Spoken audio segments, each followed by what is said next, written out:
By 2030, the month-end close, I mean, the most dreaded, highly stressful, coffee-fueled ritual in corporate accounting is going to be completely extinct. Yeah, I know. It is a really bold claim, but looking at the underlying architecture shifting right now, it's honestly not an exaggeration. The entire concept of freezing your business operations for 10 days just to figure out what happened 30 days ago is, well, it's about to look incredibly archaic. Right. I mean, think about the first time you learned to drive. You have this dashboard right in front of you. You check the speedometer to see your pace. You look at the fuel gauge to see what's left in the tank. You monitor the temperature gauge. Don't like that. All of that is retroactive reporting. Your brain processes that historical data, and then you have to make the physical adjustment. You step on the brake. Yeah. You turn the wheel. You are the manual translation layer between the raw data of the car and the physical action required to actually keep it on the road. And that is exactly how corporate finance has operated for decades. A massive dashboard of historical metrics requiring human intervention to basically keep the business from swerving into a ditch. But imagine if suddenly you are not driving a traditional car anymore. You find yourself in the back seat of a fully autonomous vehicle. The car isn't just flashing a warning light about a pothole a mile away. It is calculating the depth of the pothole, negotiating right-of-way with 4 other vehicles at a complex intersection, and dynamically adjusting the air pressure in its tires to absorb the impact. Right, all in fractions of a second. Exactly, without you ever touching a steering wheel. The dashboard is basically obsolete because the system is actively, independently interacting with the environment. The transition from staring at a static dashboard to letting the vehicle drive itself is, I mean, it's the perfect mental framework for what we are unpacking today. We are moving from looking backward to moving at the speed of the environment. Welcome to the Deep Dive. Today we are talking directly to you, our listener, because we know you're someone who tracks the macro trends, but, needs to understand the actual mechanisms beneath them. Yeah, and we have some great material today. We really do. We were working from 2 really compelling sources today. The first is a highly technical architectural breakdown of how autonomous AI agents are dismantling traditional tax, treasury, and record-to-report functions. And the second is a provocative piece predicting the absolute demise of the month-end close. It's a huge shift. Right. And AI in finance is a phrase that has become so overused, right, and underspecified. Today, we're going to cut through the jargon and explain why the finance department of 2030 will look utterly unrecognizable. Okay. Let's unpack this. Because to understand the future, we have to look at the massive limitation of the AI we've been using for the last few years. Yeah, that limitation is fundamental. The sources draw a very sharp line between the first generation of enterprise AI, which is what dominated corporate strategy from roughly 2020 to 2023, and the new paradigm. They call that Gen 1 era chain of thought technology. Okay, chain of thought. If I were to put a face on Gen 1 AI, it was basically a brilliant, highly sophisticated, but utterly powerless research assistant. Right, powerless being the key word. Exactly. This assistant could ingest millions of rows of unstructured data, generate beautiful analytical summaries, and, highlight hidden anomalies. It could point to a specific cell in a massive spreadsheet and say, hey, there's a massive cross-border payment risk right here. What's fascinating here is that is where the process hard stopped. The limitation of chain of thought AI is that it creates a massive operational bottleneck. Oh, because a human still has to do the work. Exactly. You have an incredibly powerful neural network generating insights at lightning speed, but those insights still smash into the wall of human execution. The AI flags the reconciliation discrepancy, but a human analyst still has to physically log into the ERP system, open the specific ledger, figure out the root cause, email a vendor, and manually type in the resolution. The machine thinks, but the human acts. So the human is the bottleneck. Yeah. Let's break down how that changes in what the sources are calling the agentic era. What is the actual mechanism that bridges the gap between thinking and acting? So the transition is moving from a chain of thought to a chain of action. The new AI agents don't just generate a recommendation and, wait for applause. They act. They act on their own. Right. They are built with organizational context, system authority, and API connectivity. That means they can actually execute workflows and produce tangible outcomes entirely on their own, natively inside your enterprise systems. So instead of that Gen 1 assistant saying, warning, payment risk detected, the agentic AI handles the entire life cycle. Let me see if I have the mechanism right here. It detects a payment risk, traces the root cause to a mismatched digit in the supplier's banking details, pings the vendor's secure portal to verify the correct routing number, and rewrites the master data file to prevent a bounced transaction. Yeah, all in the span of perhaps 3 seconds, without a human hitting a single keystroke.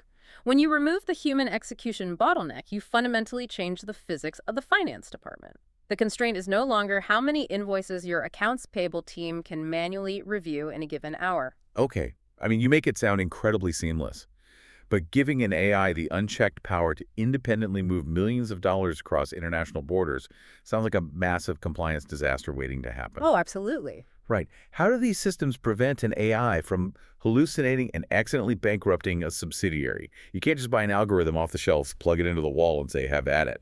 No, it would be catastrophic. And that is why the primary technical source spends so much time detailing the rigorous environment required to make this work. An autonomous finance function isn't something you buy, it's something you architect. Okay, so it's a structural thing. Exactly. It requires 4 highly structured layers to function safely, and it's essentially a massive data architecture challenge. So the first layer is the foundation. And this is actually where most mature organizations are currently failing.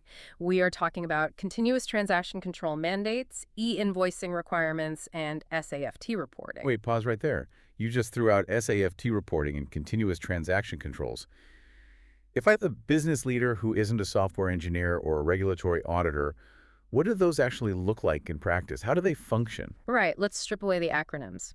Historically, an invoice was a piece of paper, or a PDF, which is essentially just a digital picture of a piece of paper.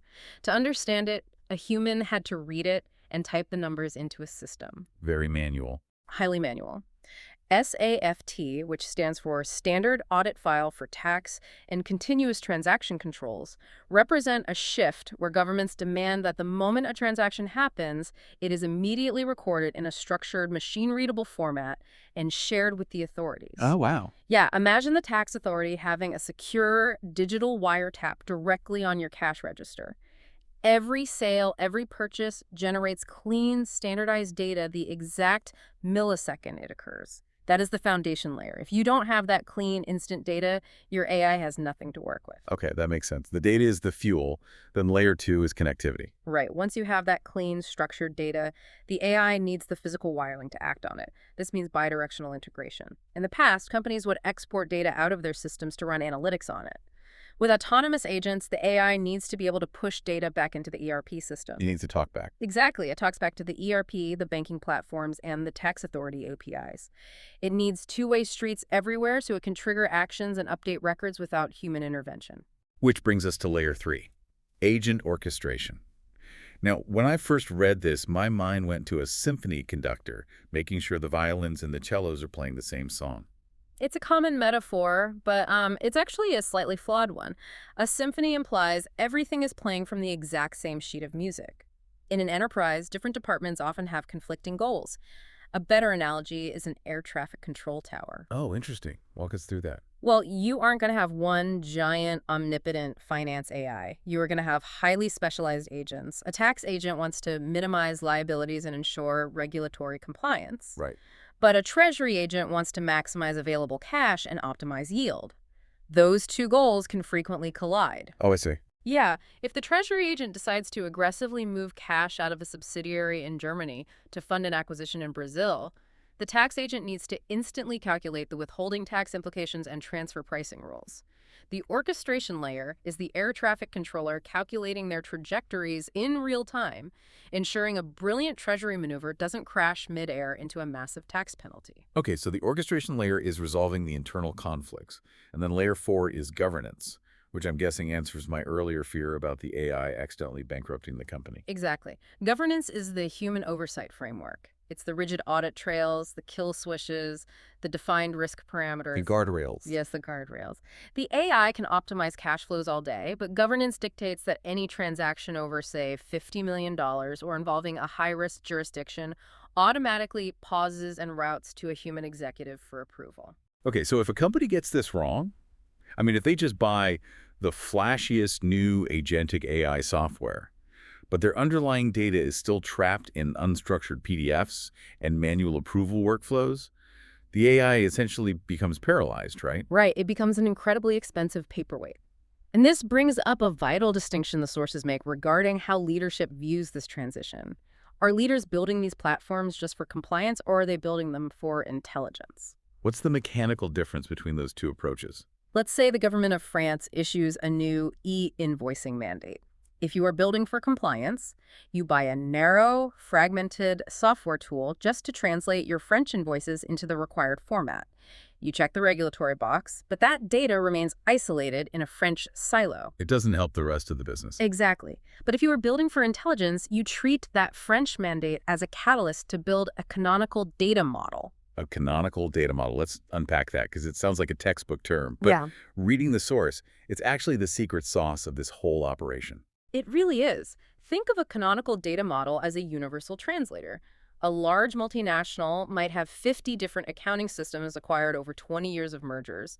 They all speak different languages. Right. Like an invoice in one system might label a date as DOB and another might call it transaction date. Precisely. A canonical model forces every piece of data from every system into one standardized format. So whether the transaction happens in Tokyo or Toronto, the AI agent sees the exact same standardized data structure. Building for intelligence means using every new compliance mandate as an excuse to build that centralized universal translator. Here's where it gets really interesting. Let's assume a company did it right. They built the canonical data model. The 4-layer architecture is humming. Who is actually doing the work inside this new system? This is where we see specific agents already operating in mature organizations today. You have compliance agents that constantly monitor transaction data against global tax codes. They aren't waiting for a quarterly audit. They are validating submissions in real time and detecting anomalies before a filing ever happens. And reconciliation agents. The mechanism here is just wild to me. They don't just match internal spreadsheets. No, not at all. They are constantly pinging external authorities, like checking your internal ledger against a government's digital VAT portal, identifying discrepancies, tracing the root cause, and auto-correcting the journal entry in the background. Yeah, but the true magnitude of this shift is visible in the Treasury agents. Let's look at traditional Treasury operations. It's highly manual. It relies heavily on estimations of what cash might come in versus what goes out. Usually, a Treasury committee meets once a week or once a month to look at a spreadsheet and decide how to move cash around the globe. It's slow and it's periodic. So how does an autonomous Treasury agent handle a complex scenario differently? Okay, let's say a major manufacturer is buying steel from a supplier. The Treasury agent is monitoring the company's global cash positions by the millisecond. It sees that the steel supplier's contract offers a 2% discount if the invoice is paid within 10 days instead of 30. In the past, a human would have to notice that, check multiple bank portals to see if we have the cash, and manually initiate a wire. Which takes days, so you often just miss the discount entirely. Exactly. But the agentic AI works differently. It reads the contract, recognizes the 2% discount, and instantly cross-references the company's global liquidity pool. Wow. It calculates the exact amount of interest the company would lose by pulling that cash out of a high-yield account 20 days early. It determines that gaining the 2% discount outweighs the lost interest by, say, $50,000. So it does the math on the fly. Yes, and then it automatically converts the currency at the optimal real-time exchange rate, routes the cash from a surplus account in London, and initiates the wire to the supplier, all in under 2 seconds. I mean, it's performing continuous arbitrage on the company's own cash flows. And it doesn't stop there. The sources also detail tax optimization agents. Traditionally, tax planning is retroactive, right? At the end of the quarter, a team of accountants looks at the transactions and tries to figure out how to structure them legally to minimize the tax burden. These agents analyze transaction flows in real time, finding legal structuring opportunities on a transaction-by-transaction basis as they occur. It is an entirely different metabolism for a business, and it fundamentally alters the timeline of corporate finance. Which leads us directly to the second core concept from our sources. If you have Treasury agents optimizing cash by the millisecond and tax agents structuring deals in real time, then pausing the entire global operation at the end of the month to do a traditional close suddenly seems incredibly bizarre. Yeah, it shatters the very logic of the month-end close. To understand why its demise is inevitable, we have to look at why the close existed in the first place. It wasn't handed down from the mountain as the optimal way to manage capital. It was an artifact of our technological limitations. Because financial data lived in separate, disconnected silos, he had to manually extract it. Because reconciliation required human eyes to match line items on printed spreadsheets, you had to pause operations to give people time to do it. You needed a dedicated sprint, often 10 days of late nights and cold pizza in a conference room, just to consolidate, clean, and verify what actually happened over the last 30 days. But if we look at the architecture we just discussed, e-invoicing, canonical data models, and real-time transaction controls, those structural constraints are dismantled. The sources outline three specific pillars of change that happen as the close goes extinct. The first is reconciliation. As we discussed with the agents, reconciliation transitions from a massive, stressful month-end event into a silent, continuous background process. Discrepancies are flagged and resolved the moment a transaction occurs, not discovered 30 days later when someone finally reviews the file. Exactly. The second pillar is reporting. The shift here is moving from looking at estimated past performance to actual real-time visualization. The dashboard changes. Yes, the executive dashboard stops being a rearview mirror displaying last month's numbers and becomes a live, streaming feed of financial reality. And the third pillar is compliance. We shift from periodic deadlines, like frantically rushing to file a quarterly VAT return, to continuous transaction-level submissions. The very concept of a filing deadline progressively fades away because the data is already constantly flowing to the tax authorities automatically via those bidirectional APIs. So when we synthesize all of this, the vision for 2030 is profound. Finance will no longer operate on a calendar. It will operate on a signal. I love that distinction, finance running on a signal. The month-end close doesn't just vanish overnight, it compresses. Yeah. What used to take 10 grueling days takes 5, then Yeah. 2. Then it simply becomes a real-time system check, a 10-minute confirmation of what has already been continuously reconciled, optimized, and filed all month long. But it forces a massive existential question. If the machine does the execution, what happens to the people? So what does this all mean? Let's figure out what the actual fallout is here. I want you, our listener, to place yourself in this autonomous environment. If AI agents are handling the data entry, the reconciliation, the global tax compliance, and the treasury routing, and the month-end close is entirely eliminated, I mean, it's entirely rational to wonder if your role is being erased. Oh, it's the first question every finance professional asks. But if we evaluate the mechanics of the agentic era, the reality is a massive elevation of the human role. The shift is entirely from execution to governance, from processing data to exercising judgment, Right. from spending 80% of your week trying to answer basic questions to finally having the bandwidth to ask better ones. Because AI, no matter how brilliantly it orchestrates a canonical data model, still lacks fundamental human context. Oh. It cannot read the tone of a CEO's strategic pivot. It cannot manage the anger of a critical supplier whose payment was technically correct but politically disastrous. Exactly. Human professionals are free to evaluate the highly ambiguous, complex estimates that deterministic algorithms simply cannot handle. We utilize ethical judgment, we build the relationships that actually drive the business, we design the very parameters and risk tolerances that allow the AI agents to function safely in that governance layer. There is a direct quote from the source text that anchors this perfectly. Let's hear it. The author writes, "This is not a diminished role, it is an elevated one. The constraint is no longer the capacity to gather and process information. It is the capacity to ask the right questions of an information environment that is richer and more current than anything previously available." The constraint is no longer the capacity to gather information. That changes everything about how you build a career. Let's recap the journey we've taken today because we've covered a lot of ground. We started by moving past the Gen 1 AI that merely highlighted problems, transitioning into the era of agentic AI that actively executes the solutions. Yeah, and we unpacked the rigorous four-layer architecture foundation, connectivity, orchestration, and governance required to prevent that autonomy from turning into chaos, and why building a canonical data model is the key to actual intelligence. We looked at the mechanics of specialized agents optimizing treasury yields by the millisecond, which structurally dismantles the need for a traditional month-end close. We are moving from a finance function driven by a calendar to one driven by a continuous signal, elevating human professionals into roles of pure strategy and governance. But before we sign off, there is one final thread here that builds on these sources and takes this concept to a deeply fascinating, perhaps slightly unnerving conclusion. Okay, let's hear the final thought experiment.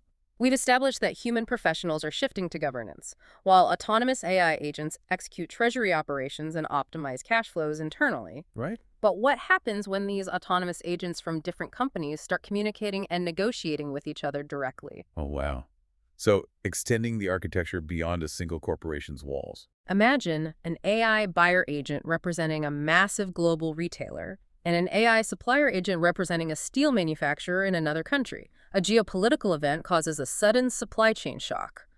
Automatically, in a matter of milliseconds, these two AI agents detect the disruption. Okay. They immediately begin negotiating revised payment terms, adjusting settlement discounts, and executing intercompany transfers directly with one another at machine speed. Completely bypassing the human procurement officers, the account managers, and the treasury teams entirely. The systems are reconciling, arguing, and settling with each other directly. Precisely. Will our human governance frameworks be fast enough or robust enough to oversee a fully autonomous intercompany economy happening at the speed of light? If a cascading algorithmic negotiation starts rippling across the global supply chain, can the human governance layer even comprehend it fast enough to pull the kill switch? It completely reframes what governance even means in this new era. It's like we've not only stepped out of the driver's seat of our own individual cars, but now we have to figure out how to manage an entire global highway system made up exclusively of autonomous vehicles communicating in a digital language we can't even read fast enough. The retroactive dashboard is gone But forever. the dashboard is gone forever and the speed limit just disappeared. Thank you for joining us on this deep dive. Take these concepts, keep asking the right questions of your own systems, and we will catch you on the next one.